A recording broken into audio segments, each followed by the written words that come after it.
Hey guys. Hey guys, so we are back. It's been a while, but here we go with another one. We had an interesting video suggestion from someone about just talking about the truth about interracial relationships, what our likes, our dislikes, the things that we had to kind of learn along the way. So I thought that would be an interesting topic. So let's take it away. But what do you love about being in an interracial relationship? It's an interesting question. Probably one that you don't really think about At all. like that. It's rude to be on your phone. Sorry. God, have a word. Have a word, someone. Drop her a little comment. Excuse me. Don't encourage hate mail. I'm not encouraging bullying or hate mail. Alright, cool. I'd probably say what I love or what is exciting is like the element of it's not predictable. So like it's not like, for me personally, I feel like if I'd married another Indian person, there's so much. You better be careful what you say. There's so much about them that you already know by default because you share common. There's such a crossover, whether it be culture, how you were raised, things you do, you know, even like to the degree of people you know. Whereas when you marry someone of a different race, it's like you're learning new things. You're walking into the unknown. So I would say that's probably one of the coolest things.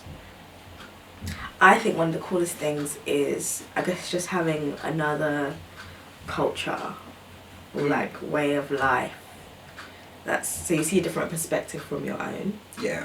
And I think it's cool as well. Like, for example, if I meet some of your mum's friends and stuff, and they find it cool that I eat Indian food, or I think it's cool. I think that stuff is cool. That's oh, you're a black person, but you do some of our stuff.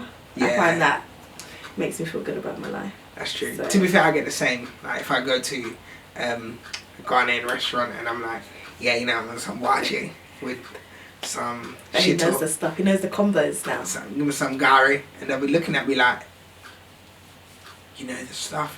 I'm like, yeah, man, I know the drill. But then eventually they'll ask me, oh, how do you know? And I have to spill the beans. Oh, what, you trying no to pun intended, given that wachi has beans. Alright, okay. That was a good one. That was a good one. Cool. That's my office humour coming out. Right. My office jokes. Right. So, moving on. Anything else that we love about interracial? I think it's cool, obviously, having kids that are mixed. Yeah. Even though it's easy to forget that they're mixed. It was interesting because I was asking Ezzy the other day, what colour is mummy? Because I just wonder if they know we're different colours. What colour is mummy? He said, I'm brown. I said, what colour is daddy? He said, brown. Huh. So, I don't know. Maybe he just thinks we're different shades of brown, light skin. Oh my god, I got something in my eye. Sorry, it's stupid. She's just crying. Yeah, I feel I'm joking. Get a grip. But yeah, it's just it's fun. It's nice having kids that are mixed. And, it's good. Ezzy understands some Gujarati, and it's cool. And people see them. Cool. It's oh, your kids are so cute. It'd be nice if we could say the same about Tree, but someone here is letting the squad down. Yeah, I need to learn Tree, guys. I mean, I understand it, but speaking it is just not. She doesn't want to speak it because she thinks she'll sound like an Englishman. I do sound like an Englishman. No, but that doesn't mean that you can't speak it. Guys, you can still say, does that sound Ghana to you? Is that Ghanaian to you? You can say, you can still speak.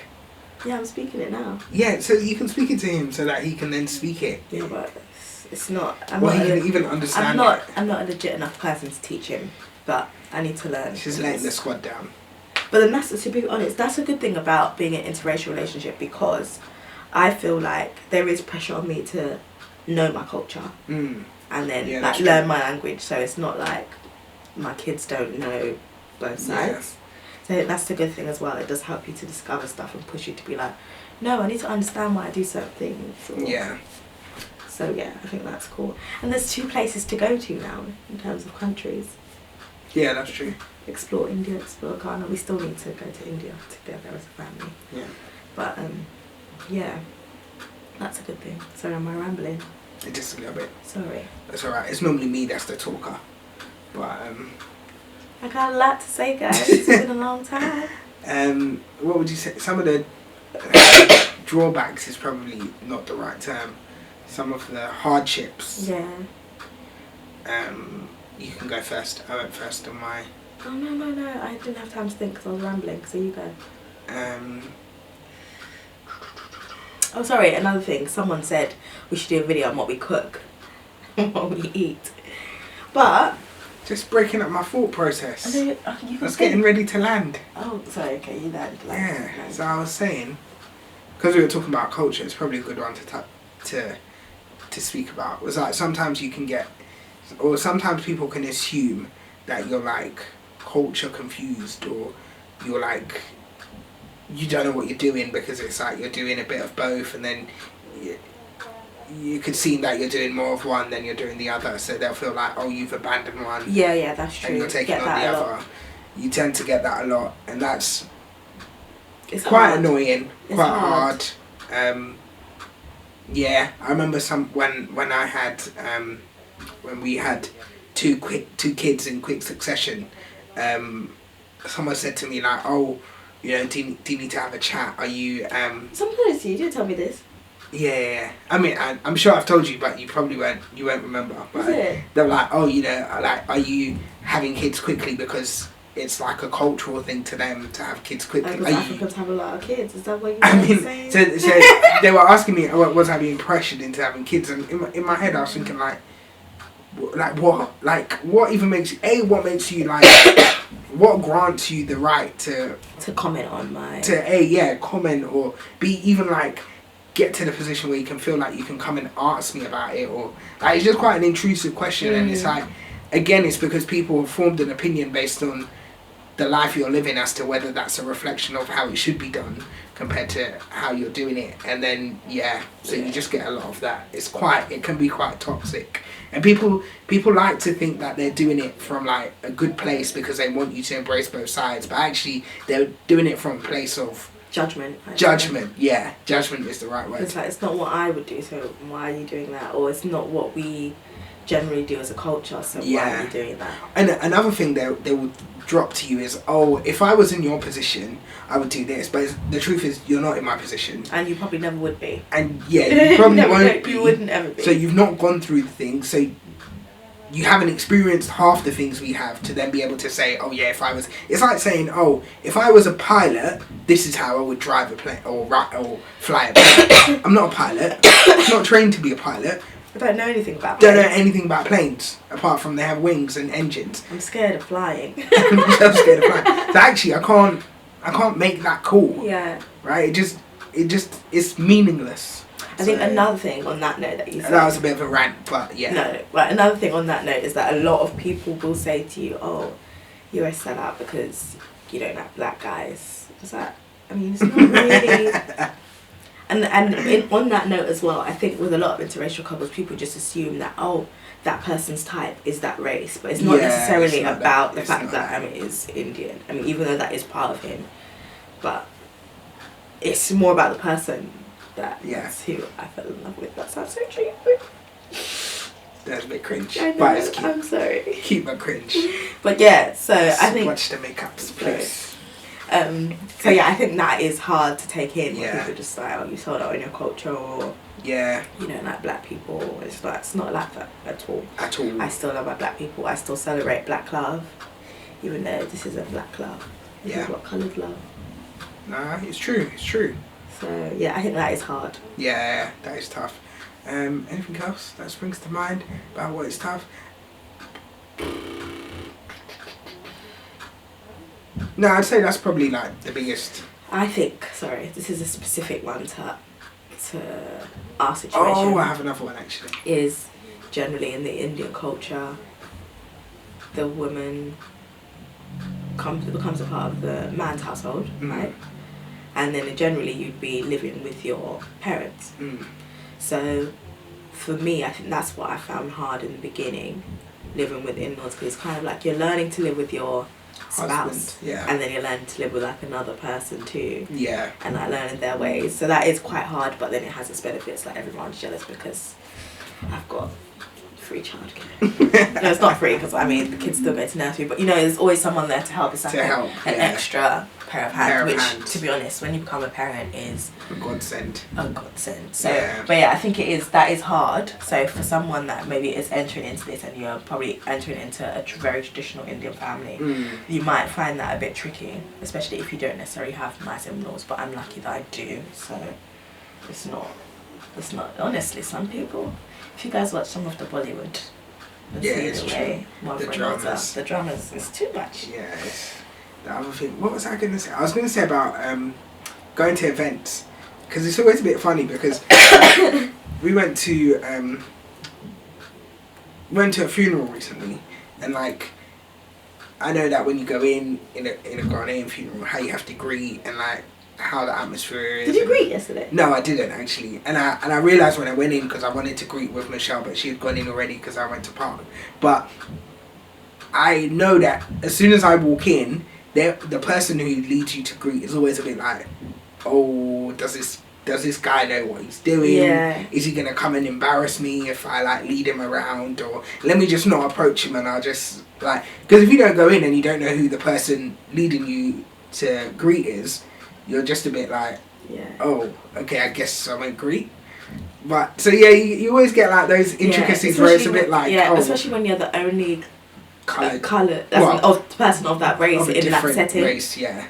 And then I think for me, specifically, I think Indians, which is, I think this is a testament to them, is that you guys speak your language. Yeah. And like you will speak it in your settings, no problems. Whereas in my house, you'll come there, we're speaking English, which is not the best. I know it's not every Ghanaian household that is like that, but I feel like, especially in this country, it's very easy for us to fall into the British culture, and it's like we kind of don't speak our language much. But yeah, so like if I'm going to someone's house or we're going to an event, I know that it's all going to be Gujarati. And I just have to power through, just catch the odd word to get what you guys are saying. Yeah. But I understand some now, guys. I could speak if I really wanted to. Yeah. It's probably more fluent in Gujarati. I am probably more fluent in Tree. I am in Tree. So yeah, I think that is hard. Language stuff coming to terms of that. And I think there's an element of people not being mindful of like their behaviour. So like if we use a funeral example, and not in yesterday's funeral, but like one in the past that I probably mentioned, is like when you go to greet, or if you've gone to someone's house and you have to greet because of a funeral or whatever, like when they're greeting you, you can tell that they're like taken back by the fact you're greeting them, and it's like, oh, I didn't know that you knew, like you understand the culture, like you know what you're doing, and you can tell that there's like. They're just a bit they're not. Yeah, they are. They're just a bit like on edge. Indian food, you eat spicy. Yeah, or you drink Indian tea, or and it's like. I mean, it's not. It's not a taboo. It's normal. Like, it's fine. So yeah, that can throw you off if you're not like. If I wasn't, I don't want to say I'm accommodating because I don't want to try and big myself up, but if I was someone who are a very accommodating person, though. Thanks, nice compliment. Yeah. If I was someone if you are someone who's like, can be on edge if, based on the way people are reacting, you can like put your guard up, and like after my first bad experience, I'd be like to Michelle, I'm not like never going to a funeral again, because it's just like awkward, or people don't know what to do. I think that does happen a lot in probably interracial things. And I think that is where you're doing one side more than the other comes from, because people feel so uncomfortable where it's like, I don't even want to put myself in that position. Yeah. So I think it is kind of like powering through. Like the first few will be awful. Awful, yeah. But then after that, because you become so used to it, it's like, and it's basically from Ghana now. I remember the first funeral I went to, Ghanaian, I got led to greet. But when I was greeting people, I didn't know what I was like meant to say. That was really awkward. You don't say anything, you just nod your head. You don't have to say anything. Yeah, but you know what I mean? Like, obviously for me, who had never been there, if I'm greeting someone, I wouldn't just shake someone's hand and just be like... Fair. Like, you have to say something. You can't say hi because that's awkward. Sorry for your loss. Yeah, so naturally the thing to say would be sorry for your loss, but actually based on how I brought up and work and the environment, when I greet someone I would smile because that's the natural thing to do. Yeah. So there's all these things that actually, when you think after I'd gone around and greeted everyone, I was sat there thinking, what the hell did I was smiling at people that are bereaved. Like, what was I thinking? But then again, as Michelle said, like the first few always are awful, and then you learn and you pick up things and then you kind of have to take it from there. Okay, on that note, I've got a good one as well that I found really hard to deal with in the beginning, and that is my black hair. Because you can feel like because I know the braids thing, I know it wasn't really, people didn't really like it. Name no names. People didn't. Not Amit loves braids, but it's like, when I first got braids, it's kind of like, what are those? Yeah. She's turned into a Rastafarian. Do you know, like, it was just weird. Yeah. And then obviously, like, I changed my hair, like, the weather. So I have my short hair sometimes, and like sometimes I can wake up in the morning and it looks extremely wild, and so I think that's what I found hard now. Where now it's kind of like, oh, it's just me. And like when I was wearing my wigs, it would be like my wigs would be in the car and people would be like, what is this? That's funny. But now it's normal. Everyone knows I changed my hair. Like, they'll be like, oh, your hair's short today, your hair's long today. It's so good that you can change it up. So for the Indian events and weddings, y'all will see me with my long hair to fit in. It is an interesting Indian 18 inches. Yeah, so but that is hard. Did you find it? How did you find me changing my hair? You don't really care. Oh, to be fair, I wasn't really bothered. But I think it's one of those things, again, they haven't seen it. It's like, it's one of those things. They've never seen it, never been familiar with it. So when they see it for the first time, they're bound to be a bit like, whoa. And again, like, they see it a couple of times and then they're used to it. So it's like, oh, that's alright. I think there was a point where I would not take off, as in no one would see me without my, as in if I've got a wig on, it's literally staying on. The night time is the only time, and it will literally be when I'm going to lay my head to bed. It will come off, so that people don't know the difference. And for a while, people just thought it was clipping extensions that I was just adding to my hair. Yeah. But now they know. Real Michelle. The truth is out. So are there anything? Is there? Sorry, the food one. Just to get that out there. Yeah. It's interesting because, like, I don't really cook Ghanaian food though. Yeah, so Michelle's a bit of a sellout. The language, the food. Did we not just talk about it? It was a joke. It was a joke. It's making me feel really bad. Now everybody on the YouTube is gonna say Michelle is not black. No, but do you know what it is? Yeah, I can make African food. Some. I made jollof rice. Yeah. And you liked it when I made it. Yeah. See, well, actually I can't make. That's long, so we're going to my mum's house for that. Yeah. First thing I can make is the soup that I can't. I would never try it, to be fair. Okay. But the thing is, you wouldn't eat it like on a regular basis. Yeah, no, I agree. That's the thing. So I just cook like, when I say normal stuff, that sounds bad, but like mainstream stuff like pastas, Western world stuff, meat and veg, and I mean that's my cooking, isn't it? Yeah, no, definitely I do. I can't complain at all. I'm making mean mac and cheese.